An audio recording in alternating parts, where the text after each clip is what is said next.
and we'll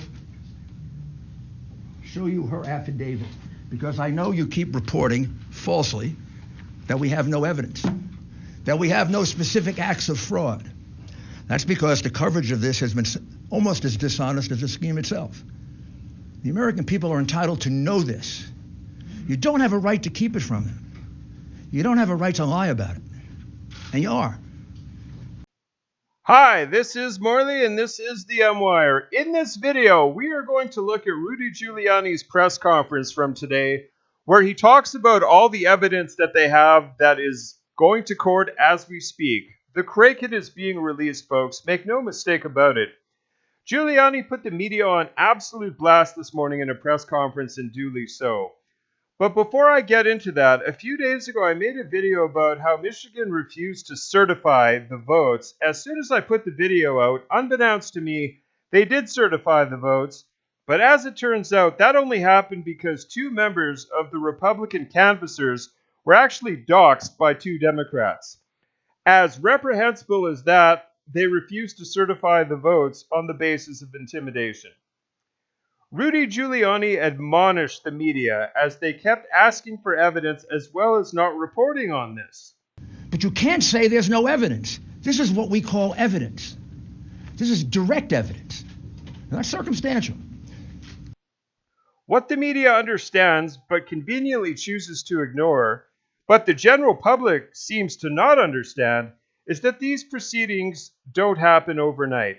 So what you have heard, I'm sure, in the fake newspapers tomorrow will be one of two things. Either there was not sufficient evidence that we've presented, or we spoke too long. Okay, so what you've heard now is basically an opening statement. Another glaringly obvious thing that Giuliani pointed out is, why isn't Joe Biden being asked about this? That is a fantastic question. Why isn't the press asking Joe Biden about this? Has anyone seen the press ask Joe Biden about this? I certainly haven't. The amount of evidence keeps mounting and mounting by the day. Because we're frustrated with what we keep reading and hearing in the censored press, which is that we have no evidence, we have no specifics, we have no backup for what we're saying, and you largely ignore the affidavits that are filed. Whether you agree or disagree with an affidavit, it's evidence. Giuliani also stated that they are mounting a case in New Mexico and Virginia. However, he did state that there might not be enough evidence to overturn Virginia. Listen to what Sidney Powell has to say about Dominion software. This is absolutely compelling.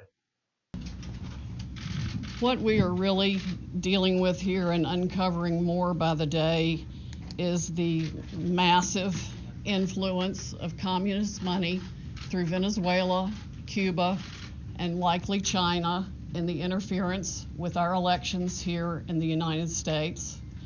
The Dominion voting systems, the Smartmatic technology software, and the software that goes in other computerized voting systems here as well, not just Dominion, were created in Venezuela at the direction of Hugo Chavez to make sure he never lost an election after one constitutional referendum came out the way he did not want it to come out. We have one very strong witness who has explained how it all works.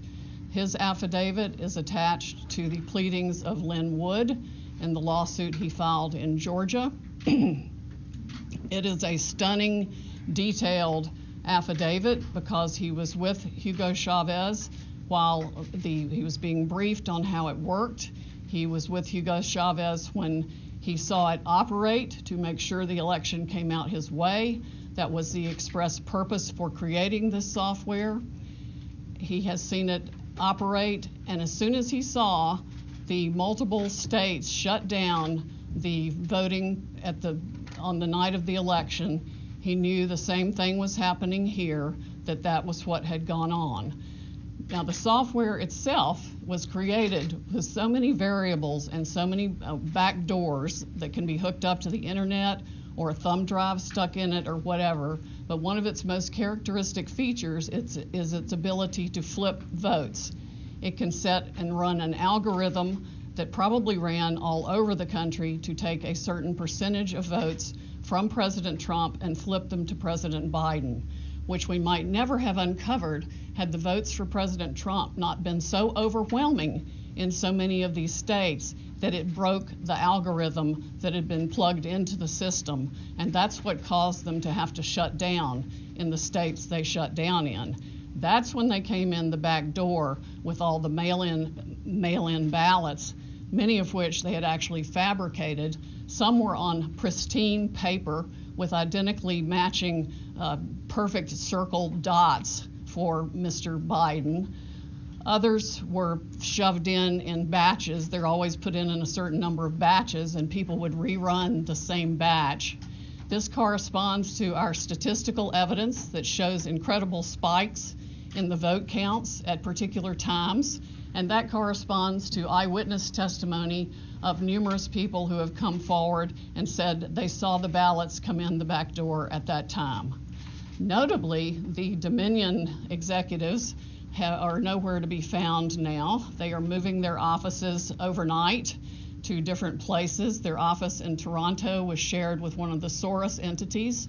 One of the leaders of the Dominion project overall is Lord Malloch Brown, Mr. Soros' number 2 person in the UK, and part of his organization. There are ties of the Dominion leadership to the Clinton Foundation and to other known politicians in this country. As well, people are or have been threatened, as I mentioned at the start of this video. It is sad that supporting the President of the United States comes with the potential ire from your employer and even your own family. We have 100 more of these. I can't show them to you because those people don't want to be harassed. They don't want to have their lives torn apart by the goons on the other side. We don't do that to them. They've done that to a lot of our people. They've done it for 4 years. And it's outrageous that it's tolerated, and it's tolerated because you condone it in the press, and you don't cover it, and you don't condemn it. And it shouldn't happen to a Republican or a Democrat. A lawyer shouldn't have to withdraw from a case because he's representing the President of the United States. The left continues with the narrative that there's nothing to see here, folks. Move along, nothing to see here.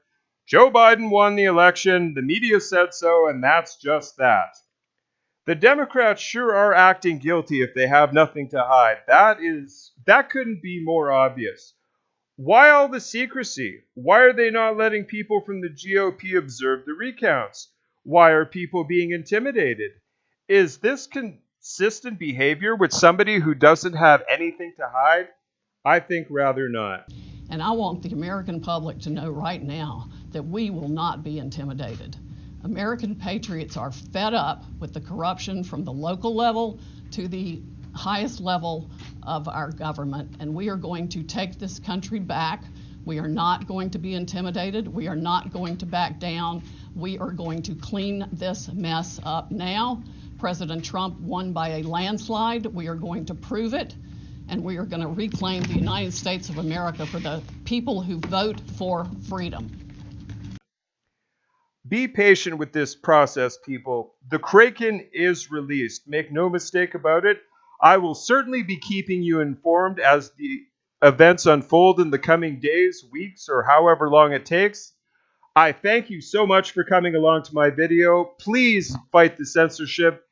Like, comment, share, and subscribe. God bless.